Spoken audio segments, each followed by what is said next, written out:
Docteur Yaba soulignait tout à l'heure que l'Ukraine ne pouvait pas s'en sortir au niveau de cette guerre, même s'il y avait le soutien de l'Europe, d'autant plus que la grande force venait des États-Unis. Et on a vu que même jusque-là, avec l'ancienne administration, on n'a pas réussi à faire plier les chaînes à la Russie. Il y a bien sûr un homme politique français qui a eu à s'exprimer au cours d'un plateau d'une chaîne de télévision française. Je vais donner d'ailleurs son nom, Éric Zemmour, qui a souligné de façon très claire que les Européens ne doivent pas se leurrer.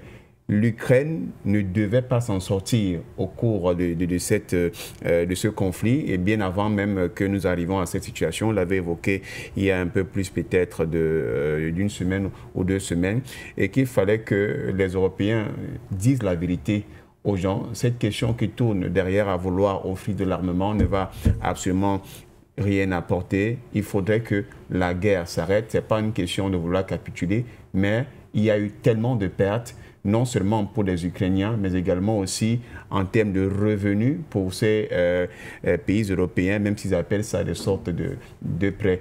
Est-ce que cette façon de penser pour certains politiques européens montre néanmoins que certains, mine de rien, reconnaissent la réalité des faits et qu'il faudrait faire face à cette réalité?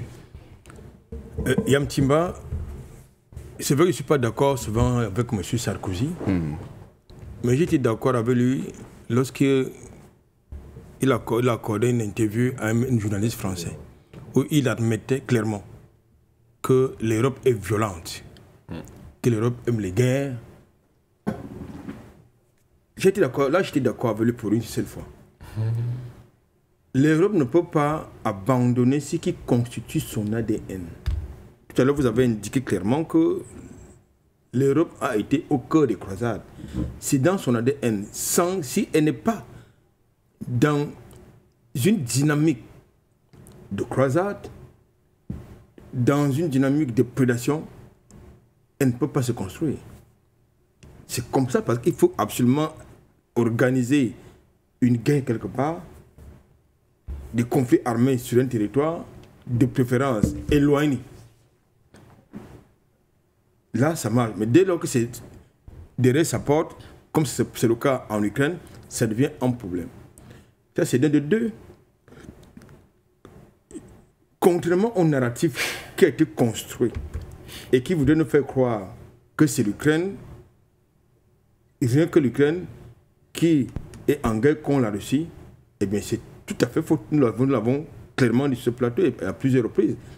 C'est l'OTAN qui est en guerre contre la Russie en Ukraine. Je crois que c'est aussi clair que ça. Vous avez le matériel de l'OTAN qui s'y trouve. Vous avez les hommes de l'OTAN qui se trouvent. Pas du matériel militaire. Dans les airs, sur la mer, au sol, c'est le matériel de l'OTAN qui s'y trouve. Donc il y a une coalition internationale conduite par l'OTAN en Ukraine qui combat la Russie. Maintenant, lorsqu'on parle de la suspension de l'aide américaine, il s'agit de quelle aide? Il y a une partie de cette aide qui est partie.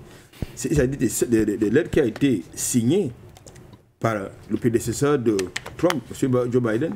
C'est la suite, le reste de cette aide qui a été suspendue. Mais une grande partie de cette aide est partie. C'est tout dire en Ukraine. Ce qui est intéressant dans l'affaire, c'est la posture, n'est-ce pas, de l'Union européenne, qui commence à comprendre qu'il faut négocier parce que avant l'arrivée de Trump, on ne parlait pas d'un accord de paix.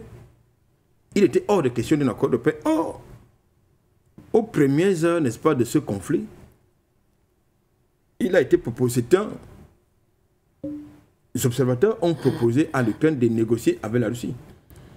Mais c'est les mêmes États-Unis et l'Union européenne qui ont indiqué clairement à l'Ukraine, à Zelensky particulièrement, qu'il fallait faire la guerre et qu'on allait lui en donner les moyens. C'est aussi clair que ça. Mais aujourd'hui, nous constatons donc avec l'arrivée, n'est-ce pas, de Trump, le narratif est en train de changer. Maintenant, on parle d'un accord de paix durable, mais conditionné par quoi? Par une garantie de sécurité qui sera assurée par qui? L'Union européenne, qui va envoyer au sol ses troupes. Troisième chose, Mais pourquoi est-ce que l'Union européenne s'agite tant? Puisque, à moins que cela soit arrivé pendant que nous sommes entrés sur ce plateau, est-ce que l'Ukraine ne fait pas un membre de l'OTAN? L'Ukraine n'est pas encore membre de l'OTAN, ce qui te paraît. Ben, c'est donc quoi le problème? Ni même de l'Union européenne. Voilà, autant de choses. Mais pourquoi est-ce que Macron et ses amis, j'ai envie de dire, Steinmeier, Van der Leyen s'agitent?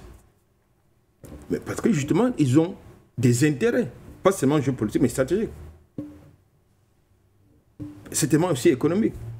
Pour eux, il y a comme une sorte de paranoïa, savoir que la Russie va faire la guerre à la Moldavie, la Russie va faire la guerre à tout le monde.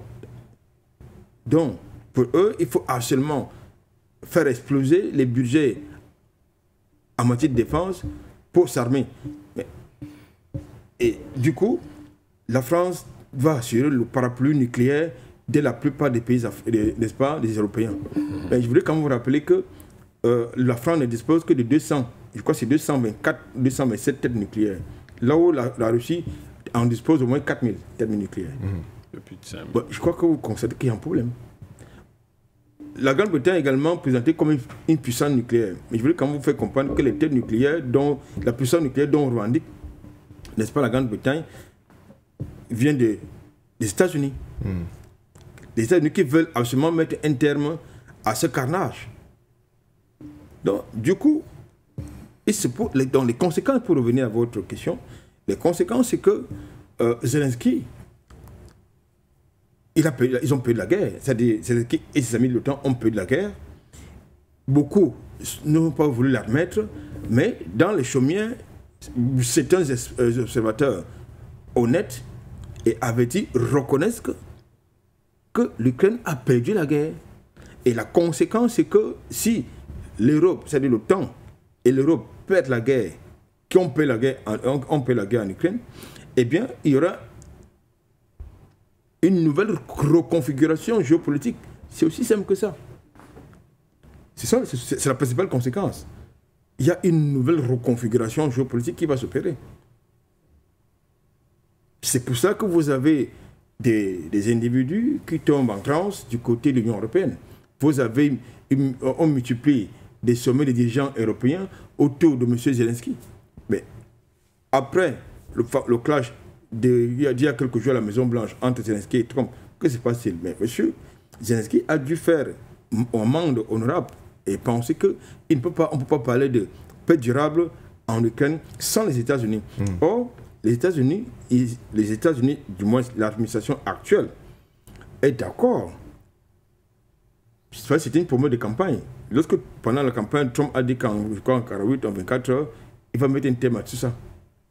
Je crois qu'il est dans cette dynamique, dans cette logique, de mettre un terme à cette guerre, qui, d'abord, humainement, ça coûte cher. Vous avez des milliers d'hommes qui tombent sur le front de guerre. Du point de vue économique, ça coûte cher, parce que ce sont les États-Unis qui financent plus. Vous avez le matériel qui est utilisé en Ukraine par les soldats ukrainiens est essentiellement et majoritairement américain. Même si les autres bavardent, Macron bavarde Macron et consorts bavardent, mais le matériel utilisé par les soldats ukrainiens est essentiellement américain. Donc on se demande, on se demande bien de quoi est-ce qu'il parle M. Macron lorsqu'il parle, n'est-ce pas, d'une garantie de sécurité. Qui doit assurer cette garantie de sécurité? C'est la France, l'Union européenne. Est-ce que l'Union européenne est capable de s'engager dans une guerre de haute intensité de plus de 2 semaines? Je ne pense pas. Maintenant, la France qui a décidé de prendre, n'est-ce pas, la tête de cette, j'ai envie de dire, n'est-ce pas, de ce commandement-là, dispose de 200 000 hommes, 200 000 militaires actifs, je crois 75 000 réservistes. Maintenant, ils revendiquent 227 têtes nucléaires. Je crois qu'ils ont les moyens aériens assez relativement conséquents. Mais combien, n'est-ce pas, de sous-marins, allez savoir. Donc je ne pense pas que même les analystes français reconnaissent que la France n'est pas capable de tenir pendant 2 semaines, si jamais s'engage dans une guerre de haute intensité, il n'en a pas les moyens. Et le matériel militaire dont il parle, il faut déjà trouver le budget, les moyens pour ça. Et en plus, ça va prendre au minimum 2 ans pour fabriquer les armes et consorts qu'ils vont envoyer, n'est-ce pas, en Ukraine. Je pense qu'aujourd'hui, la solution, ça devrait être là où ça aurait dû commencer, c'est-à-dire autour d'une table.